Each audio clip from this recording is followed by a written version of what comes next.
अस्सलामुअलैकुम वरहमतुल्लाहि वबरकातुहू। अल्लाह के नाम से शुरू जो बड़ा कृपालु वरत अंत दयावान है।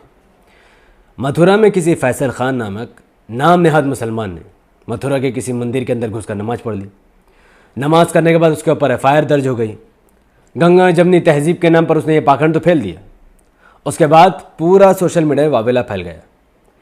चूँकि एक मुसलमान ने मथुरा के एक मंदिर में जाकर नमाज़ पढ़ी 2 मुट्ठी बराबर जगह लेकर, तो भारत के कई सारे उन इलाकों में जहाँ पर मुसलमान बहुत कम है, मुट्ठी बराबर, वो भी जुम्मन मुसलमान जो कांग्रेस को वोट देते हैं, जिनके पास इल्म कुछ तो है ही नहीं, वहाँ पर भगवादर हिंदुत्व आतंकवादियों ने मस्जिदों में घुसकर राम का नाम जपा, हनुमान चालीसा पढ़ी और पाखंड फैलाकर वो चले गए। और इस पूरी हुलिया के बाद ये बात बताया गया कि फैसल खान ने गंगा जमनी तहजीब को बुलाना चाहा, लेकिन लोगों ने मना कर दिया। और फैसल खान पर जो FIR हुआ, मैं तो उसका भी सपोर्ट करूंगा कि फैसल खान पर सही FIR हुआ। अब आपको इस मुद्दों को थोड़ा समझना पड़ेगा कि इनका फ्यूचर प्लानिंग क्या है। अगर आप जाना चाहते हो तो जाएं, लेकिन आपको ये समझना पड़ेगा कि इनका फ्यूचर प्लानिंग कितना खतरनाक और ये कैसे हमारी मस्जिदों पर कब्जा करना चाहते हैं। मंदिर या मस्जिद ये प्राइवेट प्रॉपर्टी होता है, ख़ास रिलीजियस वाले लोगों के लिए। ये कोई सरकारी ज़मीन नहीं होती है। जो हम लोगों की मस्जिद है ये कोई सरकारी ज़मीन नहीं है। ये हम लोगों की मस्जिद हमारे बाप दादाओं ने या हम लोगों ने बाज़ाब्ता पैसे देकर खरीदी और वहाँ पर मस्जिद बनाई। पूरे भारत के सरजमीन पर एक भी जगह ऐसी मस्जिद नहीं बनाई गई जो या तो जगह चेक कर बनाई गई हो, ऐसा नहीं है, ना ही किसी से छीन कर, बल्कि बाज़ाब्ता उसे ख़रीद कर अल्लाह के नाम पर वक़फ़ करके वो मस्जिद बनाई गई है। मंदिरों के हिसाब कई हद तक उल्टा है। जिस जहाँ पर नदी नाले अच्छे हैं, जहाँ पर वेदर अच्छा, वहाँ पर इन लोगों ने भगवान भगवान करके जगह को कब्जा कर लिया। जैसे चार मीनार पर इन लोगों ने मंदिर बना कई जगह को कब्जा किया। राम मंदिर इन लोगों ने बाबरी मस्जिद को कब्जा करके बना लिया। तो मैक्सिमम जगह पर यही देखा गया कि इन लोगों ने ज़मीन या तो दलितों के यहाँ से छीन ली या फिर कब्जा करके बना ली। बहुत कम मुट्ठी बराबर ऐसे मंदिर हैं जहाँ पर बाज़ाब्ता प्रॉपर्टी के पेपर इनके पास होंगे और उन लोगों ने खरीदी होगी। बाकी तमाम मंदिरों का यही हाल है। फिर भी यह उनका अपना रिलीजियस इशू है। ये किसके क्या कब्जा करके बनाती है, पुलिस कानून का हिसाब है। मैं इसमें दखल नहीं दूंगा और ना ही मैं इस पर कोई सबूत पेश करने वाला हूँ।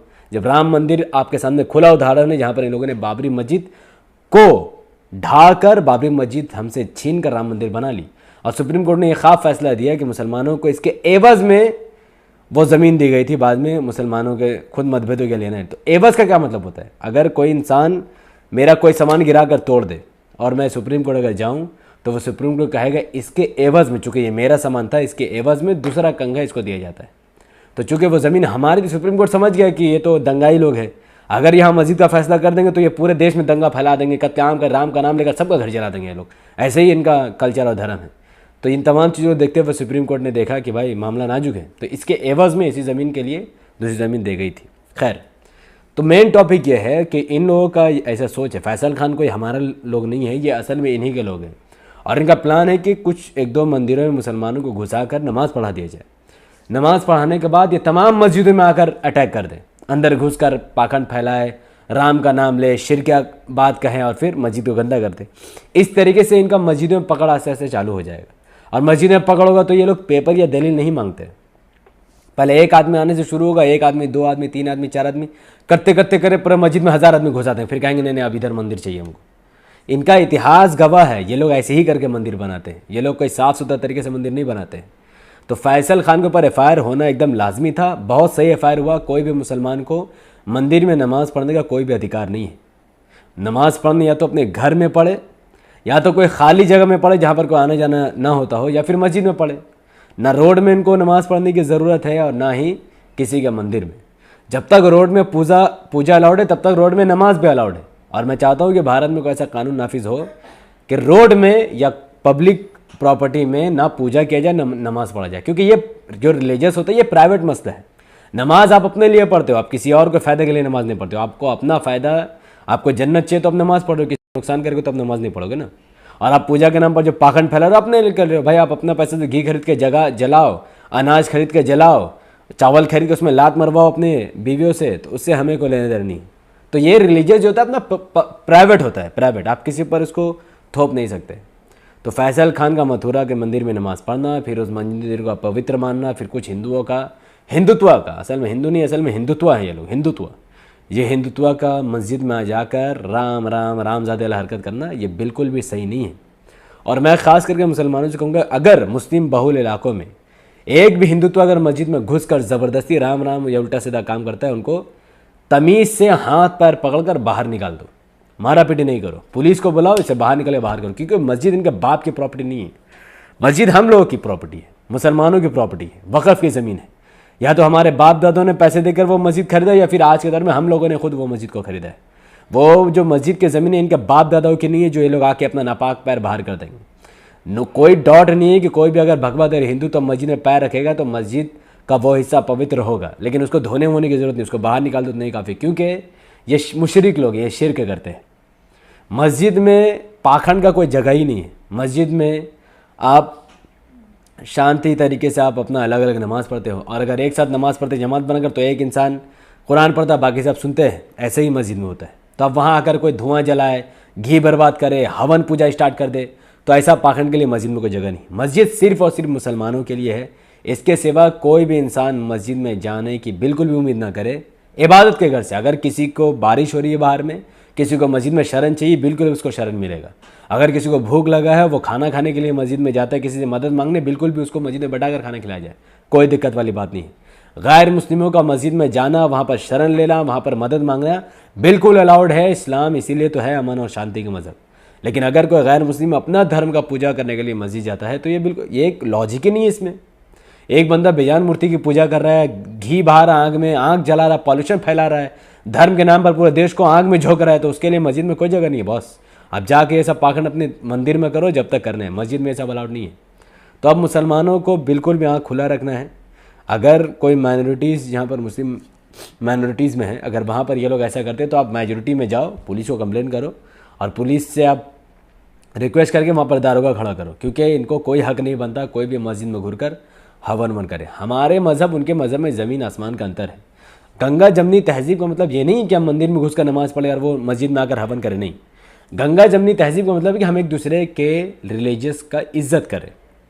ना हम ये कहें कि भाई ये तुम क्या करो, ये बंद करो, मूर्ति पूजा नहीं होगा, ना वो कहे कि तुम नमाज़ बंद करो, ऐसा नहीं है। हम एक दूसरे के धर्म की इज़्ज़त करते हुए एक दूसरे पर तबलीग करनी है, एक दूसरे को दावत देनी अपने धर्म के बारे में, ना कि मंदिर और मस्जिद में घुसकर हवन और पूजा या नमाज़ पढ़े, ऐसा नहीं है। इसको गंगा जमनी तहज़ीब नहीं बोलते। असल में कल्चर और रिलीजियस में ज़मीन आसमान का फ़र्क है, जिसको जाहिल लोग नहीं जानते। ना पुष्पेंद्र को श्रेष्ठा जानता है, राहुल आर्या, नांकुर आर्या। कल्चर का मज़हब से कोई लेने ही देने नहीं है। कल्चर, एक कल्चर में दो तीन धर्म के लोग एक ही तरीके से रहते हैं, जैसा कि ड्रेस। पाकिस्तान में अगर आप देखोगे हिंदू भी पंजाबी पजामा खान ड्रेस पहनता है, मुसलमान भी पहनता है। अगर आप पंजाब जाओगे वहाँ पर हिंदू, सिख, पंजाब और मुसलमान सब मिलकर वही खान ड्रेस पंजाबी पजामा पहनते हैं। तो ये कल्चर है, ये कोई धार्मिक ड्रेस या इशू नहीं है। कई कल्चर में खाना एक जैसा होता है, खाना खाने का तरीका एक जैसा होता है। तो धर्म जो आपको सिखाता है वो अलग है, लेकिन आप जब एक कल्चर में साथ में रहते हो तो वो उस कल्चर का माहौल एक ही जैसा हो जाता है। वहाँ हिंदू भी वही पहन रहा होता है, मुसलमान भी वही पहन रहा होता है, हिंदू भी वही खा रहा होता है, मुसलमान भी वही खा रहा होता है, हिंदू भी उसी तरीके से घर बना रहा होता है, मुसलमान भी उसी तरीके से घर बना होता है। लेकिन घर के अंदर मुसलमान अपने परवरदिगार की बात करता है और हिंदू अपना हवन करता है, चूल्हा चौकी जो भी करता है।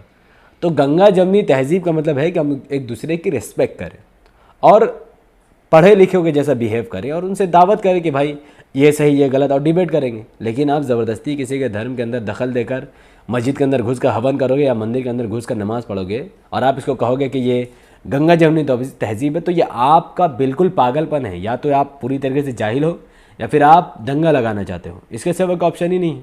क्योंकि मुसलमान तो गाय खाता ना भाई। अब गंगा जमनी तहज़ीब का नंबर कोई हिंदू गाय खाएगा? नहीं खाएगा, उसका अपना ही पाखंड है। वो जानवर को माँ मान रहा तो मैं कुछ नहीं कर सकता हूँ। कोई हिंदू अगर जानवर को माँ मानता है, आई रिस्पेक्ट, मैं रिस्पेक्ट कर सकता हूँ भाई। हालांकि ये पाखंड है, कोई भी जानवर माँ का सम्मान नहीं हो सकती, कोई नहीं हो सकती है। अगर दूध देने वाली गाय माँ सम्मान हो सकती है तो दूध देने वाली भैंस भी इनकी नानी सम्मान हो सकती है। लेकिन ये तो भैंस को दर्जा ही नहीं देते, तो फिर माँ को दर्जा देते हैं। तो ऐसा नहीं है। तो कोई जानवर मुसलमान अगर 30-40 हज़ार में गाय खरीद के खा लेता है वो उसकी मर्ज़ी, हिंदू अगर उसी गाय को खरीद कर पूजा करता तो उसकी मर्ज़ी। ये गंगा जमनी तहज़ीब है। ये नहीं कि मुसलमान गाय खरीद रहे खाने के लिए, तुम जबरदस्ती वो नहीं मेरी माता मुझे दे दो, ये तो डकैती है भाई। ऐसा नहीं हो सकता है। अगर कोई हिंदू चाहता है कि कोई मुसलमान गाय ना खाए, हालांकि हिंदू खुद गाय खाते हैं, सिर्फ ब्राह्मण और ठाकुर में गाय नहीं चलता है। अगर वो चाहते हैं कि मुसलमान गाय ना खाए तो उनको चाहिए कि पूरा भारत में गाय को खरीद ले, मुसलमान को खरीदने ही मत दो।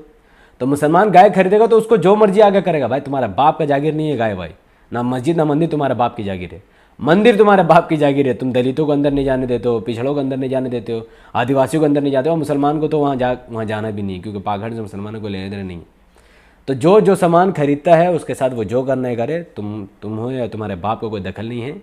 और तुम अगर गाय को खरीद कर पूजा करने चाहते हो तो हमें भी कोई मतलब नहीं है, भाड़ में जाओ, पूजा करो, हवन करो, घी बर्बाद करो, अनाज बर्बाद करो, सती प्रथा के नाम पर किसी को जला दो, हालांकि वो बंद हो चुका है, इनका कोई भरोसा नहीं है ना। हिंदू राष्ट्र लाकर कब सती प्रथा भी चालू कर दी, हिंदू राष्ट्र लाकर कब दलित को पहले स्तन ढकने का अधिकार नहीं था, वो भी अधिकार वो छीन ले कि चल अब स्तन वो ढकेगी नहीं, कुछ भी हो सकता है। हिंदू राष्ट्र की ओर देश बढ़ रहा है, हालांकि जान जाए, लेकिन हिंदू राष्ट्र बनने से हम सबको रोकना है, दलित मुसलमानों को। लेकिन बात यहाँ पर गंगा जमनी तहजीब को रही। तो end of the day result ये है कि कोई भी मस्जिद में अगर भगवाधारी हिंदुत्व का कोई भी इंसान घुसने की कोशिश करे तो उसे बिल्कुल बिना घुसा दिया जाए, उसे मारा पीटा मत करो, क्योंकि वो आया ही दंगा लगाने के लिए। आप उसको मारोगे तो उसके कौम के हज़ारों जाहिल तलवार लेके जय श्री राम बोल के आपका गला काट देंगे। ये बेवकूफ़ एकदम बदजलन कौम है, इनके साथ लड़ना ही बेकार है। अब ये पागल हो चुके हैं, इनको ना रोज़गार चाहिए, ना स्कूल, ना हॉस्पिटल, कुछ नहीं। इनका ब्रेन पूरी तरीके से लव जिहाद के नाम पर, मुसलमान के नाम पर वॉश कर दिया गया है। ये अपने घर वालों को भी कुछ नहीं समझते, जो भी इंसान मोदी के खिलाफ है उसको मार देंगे, ऐसे ही है। तो इस भीड़ से पंगा लेना बेकार है और हमें लेना भी नहीं, क्योंकि हमें तो शांति से रहना है। ना हमें फ्यूचर में ना हमने कभी पंगा लेना है, ना कभी पास्ट में हम लोगों ने लिया है। तो इस भीड़, इस पागल भीड़ से दूरी रहिए, इससे ना कोई रिलेशन रखना, तो दुश्मनी, इसको अपने हालत में छोड़ दीजिए। एक दूसरे को काट के मरे, जो करना करे इनकी मर्जी। तो अगर ऐसे लोग आए मस्जिद में, पुलिस को फ़ोन करो, इनको पकड़ कर रखो, पुलिस के हवाले कर दो, बात खत्म। झगड़ा आगे बढ़ाने की ज़रूरत नहीं है, क्योंकि आप यहाँ झगड़ा करोगे, ये बकलोल लोग, ये राम की भीड़ जा करके माइनॉरिटीज़ में जाकर मुसलमानों को मार देगी। ये हिजड़े लोग हैं, इनसे कोई उम्मीद नहीं है। तो झगड़ा लड़ाई ना हो, शांति से काम करो और कोशिश करो कि झगड़ा ना हो। और मस्जिद में हवन करने वालों की कोई जगह नहीं है। That's all. शुक्रिया। अस्सलाम वालेकुम व रहमतुल्लाहि व बरकातहू। अल्लाह की सलाम तेरे रहमत व बरकात तमाम भाई और बहनों पर हमें। अल्लाह भी पीस अपॉन अस।